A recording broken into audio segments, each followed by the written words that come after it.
pahayag at mga deklarasyon at testimonya ng mga dating sundalo na nagpasya na magkatipon-tipon kaninang umaga at natapos kani-kanina lang tungkol sa maanumalyang flood control projects na kinapalooban ng maraming pagdi-deliver ng napakaraming mali-maletang salapi sa iba't ibang mga tao at opisyalis ng ating bansa.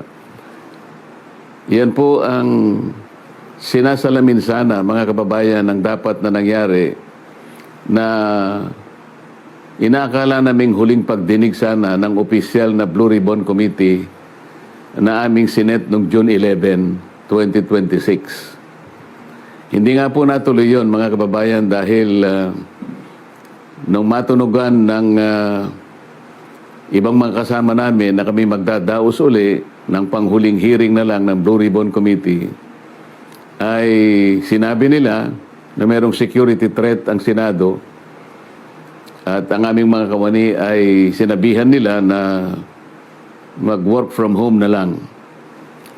Dahil po sa security threat at nagkaroon po ng napakaraming mga tanod sa Senado at wala naman po kaming magagamit na mga kawani, hindi po natuloy yung June 11 hearing na yon.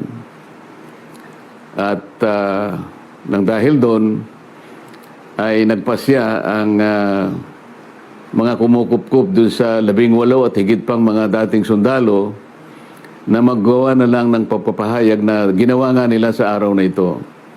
Yan po mga narinig nyo sa araw na ito ay siyang dapat na marinig po ninyo sa isang pagdinig ng Blue Ribbon Committee na ang representasyong ito ay matagal na pong itinalaga ang kanyang kakayahan na siya ang manguna na matukoy po natin ang mga taong nasa likod ng napakamalaganap at napakamalaking nakawan sa salapi ng bayan na ganap po sa kasaysayan ng ating republika. Nang dahil po dyan ay marami po ang nagkaroon ng galit sa inyong lingkod at ako po ay kinasuhan nga ng kahit mga imbentong mga kaso.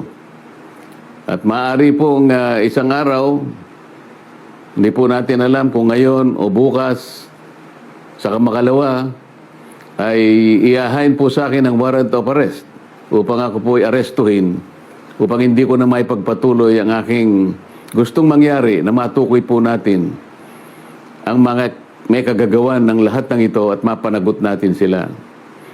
Pero wag po kayong mag-alala kahit ako po ay kanilang maaresto at maipakulong, kagaya na po ng sinasabi ko, ay hindi po tayo titigil hanggat hindi po natin natutukoy ang mga taong ito dahil kayo po talaga ang dapat pagsilbihan namin. Interes po ninyo ito. Huwag kayong mawawalan ng loob at huwag kayong mawawalan ng pag-asa. Pansamantala lang naman siguro ang hindi tayo magkikita ng harapan. Ngunit dahil po sa ating pakikipaglaban, alang-alang po sa interes ng ating bansa, ay kailangan tayong magkaisa. Sa tulong po ng Panginoon Diyos, magtatagumpay din po tayo.